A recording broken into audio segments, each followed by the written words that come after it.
Video کو like کر کے آگے شیئر ضرور کر دینا۔ تبارک و تعالیٰ یہ غموں کے دن بہت جلدی خوشیوں میں تبدیل ہو جائے گا۔ ہم صرف نعروں سے حالات بدلنا چاہتے ہیں، ہم صرف باتوں سے حالات بدلنا چاہتے ہیں۔ تقریریں صرف حالات نہیں بدل سکتی جب تک کہ مسلمان کردار اور عمل کے میدان میں قدم نہ رکھے۔ اتنی عظیم مخلوق سے اجتہادی خطا ہوئی، اتنا بڑا نقصان، اس سے بڑا بھی کوئی نقصان ہے کہ اللہ کے رسول علیہ السلام زخمی ہو گئے۔ حضور کی زخموں کی داستان بیان کرنے میں میرے اندر ہمت نہیں ہے، لیکن صرف آپ کو اشارہ دیتا ہوں ایک خطا اجتہادی پر کیا انجام دیکھا گیا۔ حضور کا خون بہ رہا تھا، مولا کائنات شیر خدا علی مرتضیٰ نے جب رسول اللہ کا خون بہتے ہوئے دیکھا، اس میدان میں پانی بھر کے لانے کے لیے صحابہ کے پاس برتن بھی نہیں تھا۔ صحابہ کے پاس کتنی مصیبت سے دین پہنچایا گیا ہے۔ آج میرا جوان جب نرم گدوں پہ لیٹ کر کے ننگی فلمیں دیکھتا ہوگا تو ان شہیدوں کی قبروں میں ان کے دلوں پہ کیا گزرتی ہوگی۔ اذان کے وقت میں جب تمہارے گھروں میں ٹی وی چالو رہتا ہوگا تو جن کے کلیجے دین کے لیے چبائے گئے ان کے دلوں پہ کیا گزرتی ہوگی۔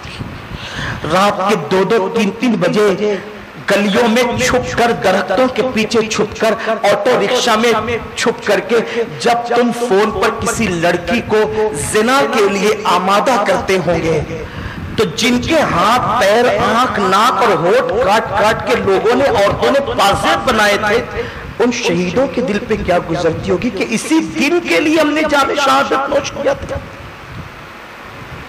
اسی دن کے لیے ہمارے بچے یتیم ہوئے تھے، اسی دن کے لیے ہماری عورتیں بیوہ ہوئی تھی۔ کہاں ہیں ہم؟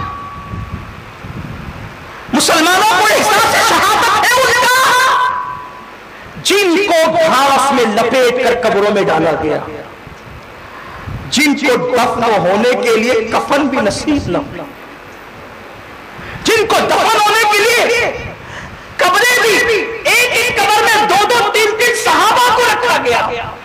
یہ صورتحال تھی، بھول گئے یہ سب، اور اب صرف نفسانیت، صرف نفسانیت، شراب، زنا، جوا، لڑائی جھگڑا، جہالت، یہی سب کچھ، مسجدوں کی ویرانی، یہی سب کچھ۔ باتوں میں تو ایسا لگتا ہے کہ کوئی مسلمان ولی سے کم نہیں ہے، کردار دیکھو تو فجر میں سوتا پڑا، نبی کے نام پہ جان دیں گے مولانا لیکن داڑھی نہیں رکھ سکتے۔ لفاظی کہاں کر رہے ہو؟ جس کی نگاہوں سے خدا کی ذات نہ چھپی اس کی نگاہوں سے ہمارے دل کے جذبات چھپیں گے۔ سوچو، غور کرو، ہم کہاں ہیں؟ اللہ کے حبیب صلی اللہ علیہ وسلم کے زخموں کو دھونے کے لیے صحابہ کے پاس برتن نہیں تھے، تو جو ڈھال جس ڈھال سے مقابلہ کرتے تھے اس ڈھال میں مولا کائنات نے پانی منگوایا، اور پانی منگوا کر کے مولا علی جب حضور کے زخموں کو دھونے لگے تو خون زیادہ نکلنے لگا۔ بی بی زہرا پاک سیدہ فاطمہ الزہرا سلام اللہ علیہا نے اپنے بابا کا خون دیکھ کر کے رونے لگی اور کہنے لگی علی پانی سے مت دھلنا، میں ابھی خون روکنے کا انتظام کرتی ہوں۔ اور اس کے بعد سیدہ پاک نے جو ہے وہ چٹائی لی اور چٹائی جلا کر کے اپنے ہاتھوں سے اللہ کے رسول کے زخموں میں جو ہے وہ چٹائی کی خاک بھر دی، خون رک گیا، تھم گیا۔ لیکن بات اتنی ہے کہ ایک خطا اجتہادی اتنا نقصان کرواتی ہے، اور ہم کتنے گناہ میں، ہم جیسے آپ جیسے تھوڑا اپنے گناہ کا احساس تو کریں، اپنے گناہ کا خیال تو کریں۔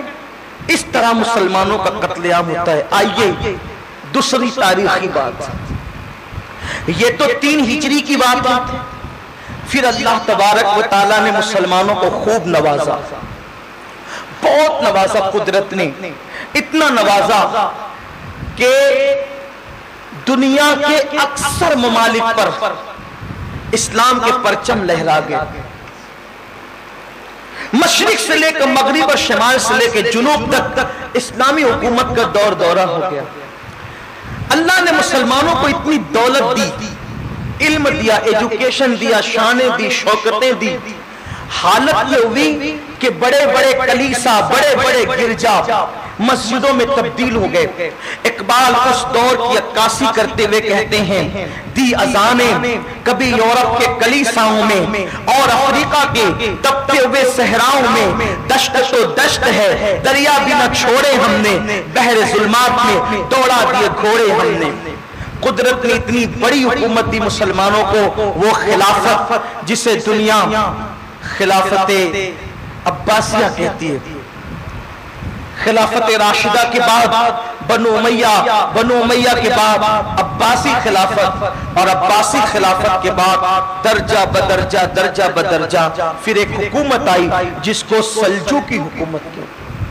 یہ وہی دور ہے، یہ تقریباً 5ویں صدی ہجری کا دور ہے. کون سا دور؟ 5ویں صدی ہجری کا دور.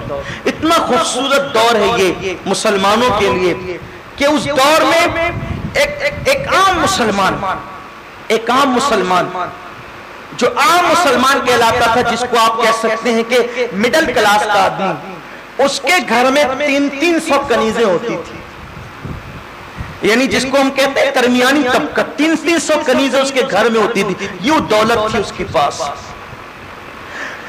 مشرکین اور کافروں کی حکومت کے خزانوں میں جتنا پیسہ نہیں ہوتا تھا، اتنا ایک مسلمان کے پاس پیسہ ہوتا تھا. اللہ نے اتنا نوازا تھا. پھر مسلمانوں کو جب دولت ملی، مال ملا، قوت ملی، حکومت ملی، ثروت ملی، اس وقت مسلمانوں کا حال پھر یہ ہوا کیا؟ نافرمانی پہ تل گئے. حتیٰ کہ حالات وہ پیدا ہو گئے کہ مسلمان مالدار عیسائی لڑکیوں کو اپنے گھروں کے اندر ایسی رکھ لیتے تھے. ایک مالدار کے گھر میں 800 لڑکیاں ہوتی تھی نکاح کے بغیر. 800 لڑکیاں نکاح کے بغیر. 300 لڑکیاں شراب پلانے کے لیے، 800 لڑکیاں گانے کے لیے. کوئی دین دھرم کی پرواہ نہیں، کوئی مذہب و مسلک کی شناخت نہیں. اور اس وقت حالت یہ ہوئی کہ جو اہل حق کی آواز اٹھانے والے، ان کی آواز کو دبا دیا گیا. خطیب خرید لیے گئے، ادیب خرید لیے گئے. حق بولنے والے، منبر و محراب کے وارثوں کی آواز دولت کے بلبوتے پہ دبا دی گئی. جب دبا دی گئی، اب حق بولنے والا کوئی نہ، یا چند انگلیوں پہ گرنے کے برابر. اس وقت اللہ اکبر. پھر اللہ تبارک و تعالیٰ نے، اس لیے کہ جب مسلمان پاپ کے لیے بے باک ہو جاتا ہے، جب مسلمان پاپ کے لیے بے باک ہو جاتا ہے، جب مسلمان گناہ کے لیے بے باک ہو جاتا ہے، جب مسلمان اللہ کی خشیت کو پیٹ کے پیچھے ڈال کر بے حیا، بے غیرت، بے شرم ہو کر اسلامی اقدار کو بھلا دیتا ہے، تو قدرت پھر کسی کافر کی تلوار کو تیار کرتی ہے.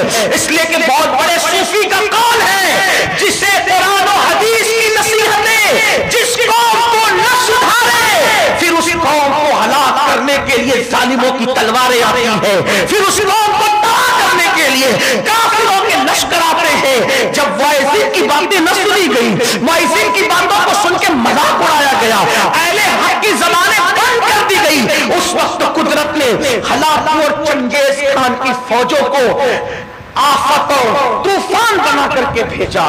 جب ہلاکو اور چنگیز کی فوج چلتی تھی نا، فوج، تو ایسا لگتا تھا جیسے پہاڑ چلتے ہوئے آ رہا ہے. وہ کسی کو خاطر میں نہیں لاتے تھے. اور پھر مسلمانوں کا جو قتل عام ہوا ہے، پھر توبہ کے لیے بھی ان کے ہاتھ نہیں اٹھے. آپ اپنے آج کے حالات دیکھیں. ایک تھوڑا سا کوئی بیوپاری جو ہے نا، جس کی مارکیٹ میں دکان اچھی چلنے لگتی ہے، آپ سنیں گے کہ اس کے بارے میں آپ کو پتا چلے گا کہ وہ تو فون پہ لمبی بات کرتا ہے، کسی سے اٹکا ہوا.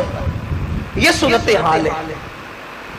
جب تک غریب تھا درگاہوں کے چکر لگاتا تھا، مسجدوں سے لگا رہتا، سب کی بات نہیں کرتا اللہ ماشاءاللہ. درگاہوں سے چمٹا رہتا تھا، مسجدوں سے چمٹا رہتا تھا، اہل اللہ سے چمٹا رہتا تھا. تھوڑی سی دولت آ گئی تو کہا کہ وہ شرابیوں کے ساتھ بیٹھنے لگ گیا. دولت کے بلبوتے پر جو قوم اللہ کے قانون کو پیٹ کے پیچھے ڈال دیتی ہے، پھر قدرت ان کے لیے کافر ظالموں کو مسلط کرتا ہے۔ آپ دیکھیے، میں سمجھتا ہوں کہ کتنے مسلمان جوان ایسے ہیں جن کے موبائل گندگی سے خالی ہے۔ بڑی معذرت کے ساتھ میں بدگمانی نہیں کر رہا ہوں اللہ کے گھر میں بیٹھ کر، دیندار کہلانے والا طبقہ ہو یا دنیا دار کہلانے والا طبقہ، میں پوچھتا ہوں آپ سے، دینداری صرف داڑھی کا نام نہیں ہے، دینداری صرف ٹوپی کا نام نہیں ہے۔